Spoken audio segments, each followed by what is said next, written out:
So this is the website. In this website, you can see here we can there is one side where we can say bits, number of bits could be 3, number of bits could be 2 or 4. So let's say if number of bits are 3, so then it could be represented using 0, 1, 2, 3, and then minus 4, minus 3, minus 2, minus 1.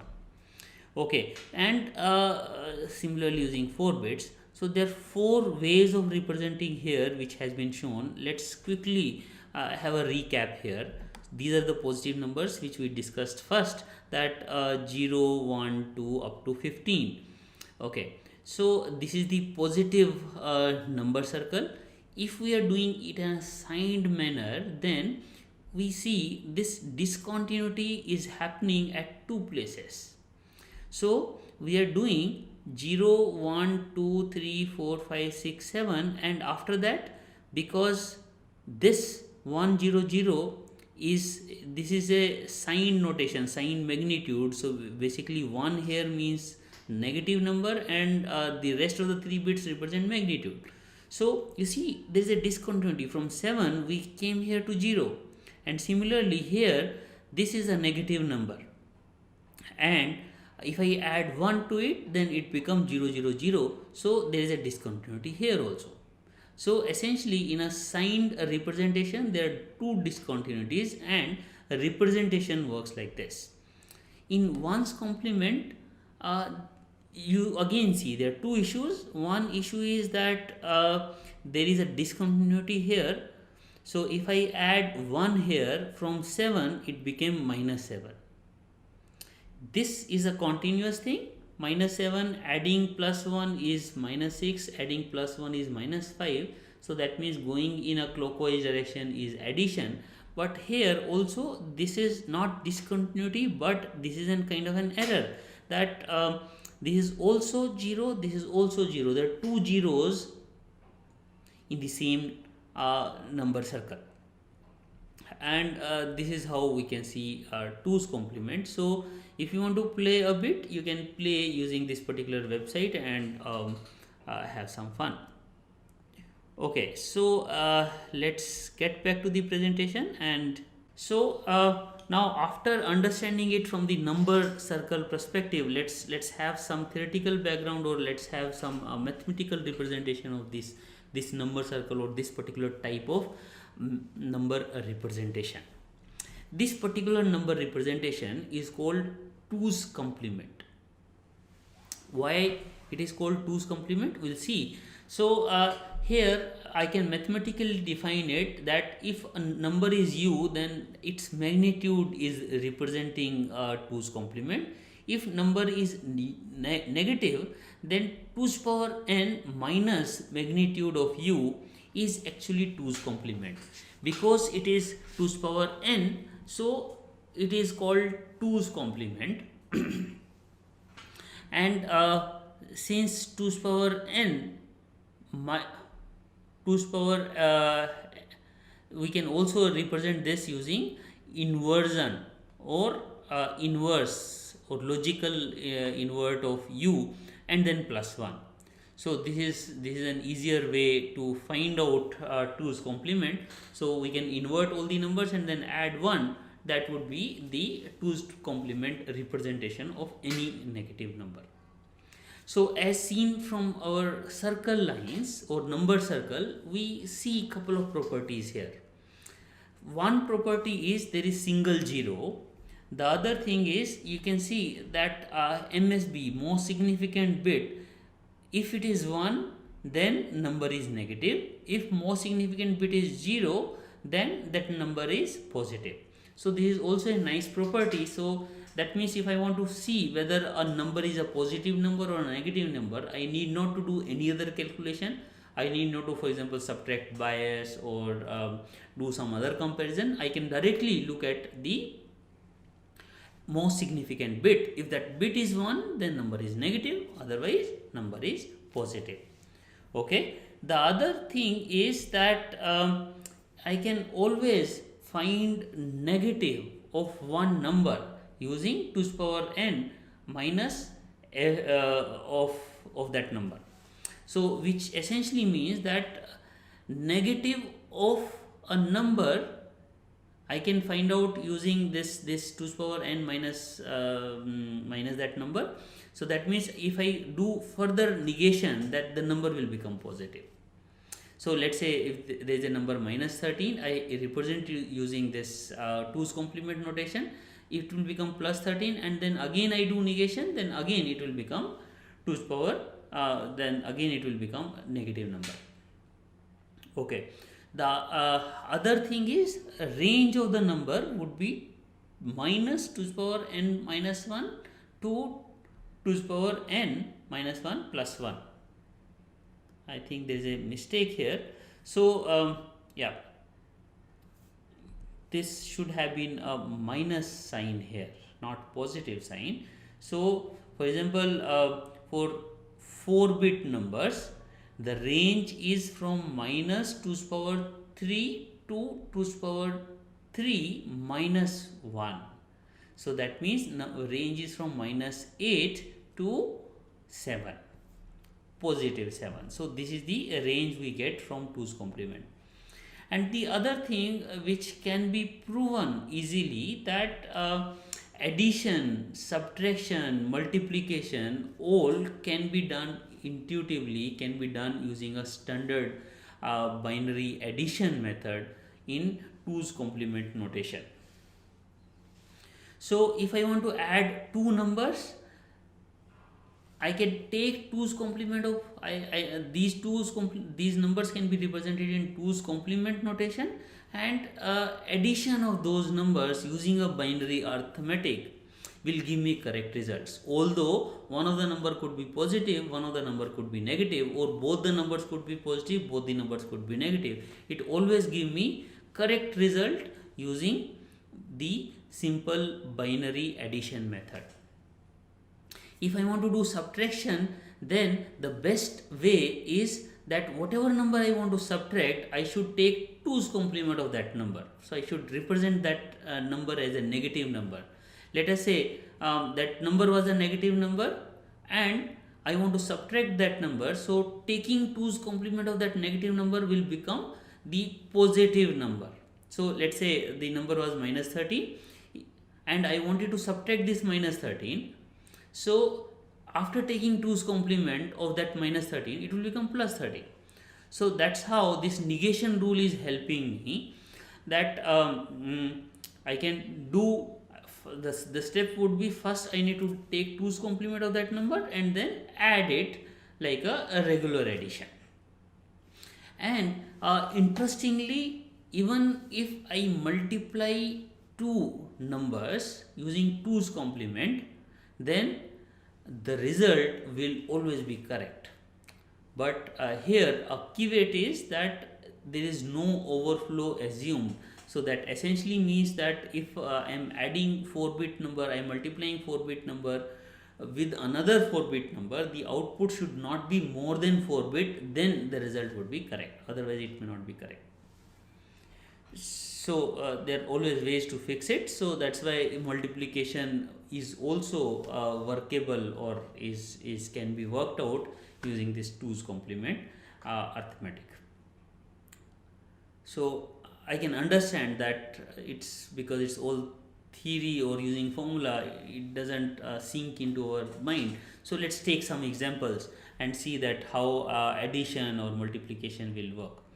So we'll start with an addition. Let's say I want to add 13 and with minus 3. So first I'll do is I'll represent 13 in 2's complement notation, because 13 is a positive number, and here I am assuming 8-bit numbers.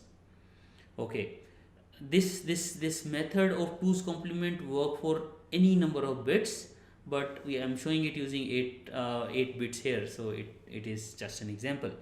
So first I represent 13 using 2's complement because it's a positive number. I need not to do anything for sign bit, and 13 I would represent as 1 1 0 1, and I am appending the rest of the most significant bits as 0. Now I want to represent minus 3. So for representing minus 3, first I have to calculate 3, that means 1 1, and then or basically 6 zeros and then 1 1, and then invert it. Inverting it will become 6 ones and then 0 0, and then I have to add plus 1, so that will give me minus 3. 1 1 1 1 1 1 0 1. Now because I want to add these two numbers, so I am adding 1 plus 1 is 0 and there is a carry of 1. So this, because this is 0 0, carry would come directly 1 here. Then again 1 plus 1 is 0, carry is 1. 1 carry plus 1 will give me a result sum of 1 and carry is 1. Because carry is 1, plus 1 will give me 0. Again carry is generated, 1 plus 1 0, again carry is generated, 1 plus 1 0, another carry is generated, 1 plus 1 0, another carry is generated, and we finally will have a carry here. Now carry here, we have to ignore this carry and we can leave this carry. We can simply discard this carry without worrying about the results, and the remaining 8 bit gives me correct result. So minus 13 minus 3 essentially is 10, and that's what we can see from this number. Let us see another number. Let's say I want to subtract a number, 13 minus 5.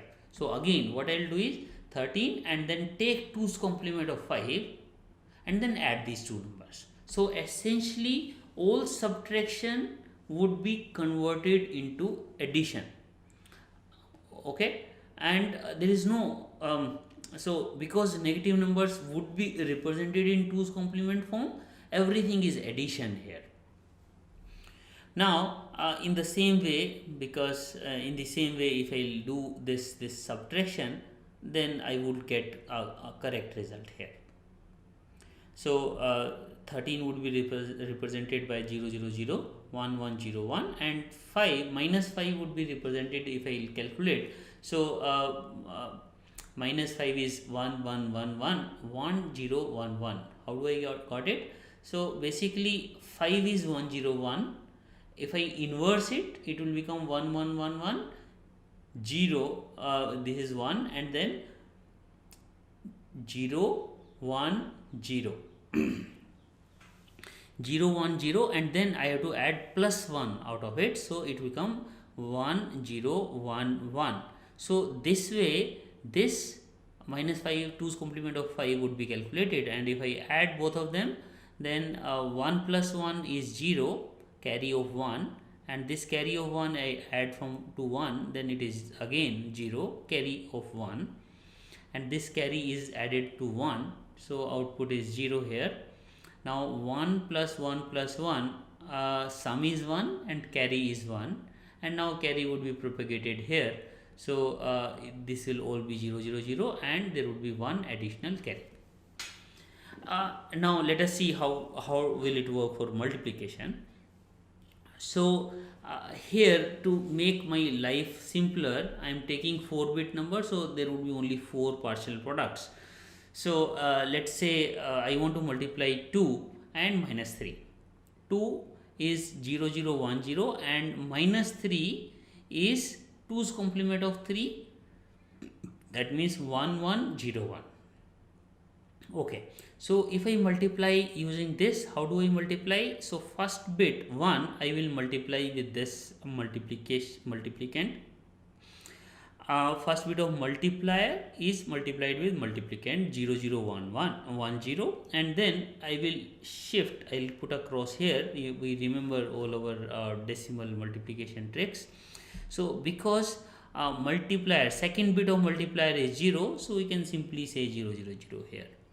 Now the third bit of multiplier is 1, so again this one would be multiplied with 0 0 1 0, and I leave 2 places. That means 0 0 1 0, and then 2 places are left blank. And for the last bit of multiplier, it is 1. Again here I will leave 3 places blank, and then I will write the same multiplicand here 0 0 1 0, and finally to get a multiplier output I will add these 4 partial products If I add, then 0 can be directly come here as 0, and this is 1. And here in this row these are all 0, so output is 0.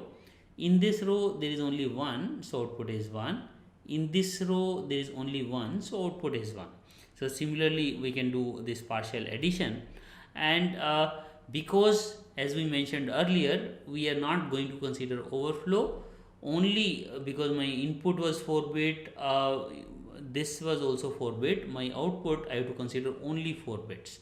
So the output is going to be 1 0 1 0. So if I translate this 1 0 1 0, it is going to be minus 6 in 2's complement notation. So this essentially gives us a confidence that yes, using 2's complement we can represent any numbers, plus we can also do this binary arithmetic addition, subtraction, multiplication using simple operations. Or whenever we are doing operations, we need not to worry about the sign bit or the underlying representation, underlying representation of negative numbers. Underlying representation, if it is 2's complement, it is always going to give us correct results. So there is also one thing again we have to note down, that when my results are going to be wrong, that also we should be clear. So whenever we are going to cross that breakpoint or discontinuity of my number circle, then I am either going in overflow condition or going in underflow condition. So this, unless we know this overflow underflow condition, we never know that my results are correct or not. Okay, so if it is overflow, that means number is outside the range of numbers that can be represented using that many number of bits. So for example, if it is 4 bits, then I can only represent from minus 8 to 7. If my result, addition result is more than 7, I can't even represent using 4 bits. So that's why whatever result I am getting, it may be wrong, it may look wrong. It's not actually wrong, but it may look wrong because this number I can't represent using that many number of bits. So how to identify this condition, that's very important to know, and important to practice or see also whether I am not reaching an overflow condition. So overflow condition is a very can be laid out or can be put in a very simple words. If addition of my two positive number is resulting in a negative number, that means there is an overflow. So for example, in a number circle, I am adding 5 plus 4. 5 plus 4, and I am representing only using 4 bits. So 5 plus 4 will result in 9, and using 4 bits I can only represent up to minus 8 to 7. So 7 is the maximum largest positive number that I can represent, but my output is 9. So that means whatever output my binary arithmetic will show will not be correct. So I have to raise that this is an overflow, this result is not correct. So to check this condition, if sign of both the operands are same and I am doing addition and result is either of opposite sign or a result is 0, that means it's an overflow. So similarly for negative numbers, adding negative numbers, so minus 3 minus 7, it is going to be an underflow. Okay, so this is how we can represent overflow and underflow. And we also can clarify one thing, that if the signs are different, one number is positive, another number is negative, and we are adding these two numbers, there can never be overflow or underflow condition. So the number which is larger is going to be win.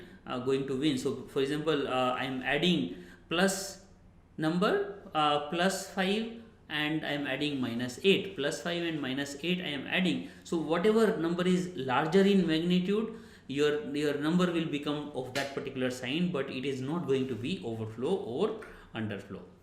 So this symbol condition check can tell me what is the overflow or underflow condition. One more topic or one more point which I would like to touch upon here, that a negative number, if I have to convert n bit number to m bit number, it's going to be slightly different here. So let's say I want to convert a 4-bit number into a 8-bit number. If number is positive, it is going to be same, but if number is negative, then it can lead to a different representation, it can lead to a wrong representation. That's why we call it as a sign extended number. So in a sign extended number, let's say 1101 is a 4-bit number, which essentially represents 1, it represents -2.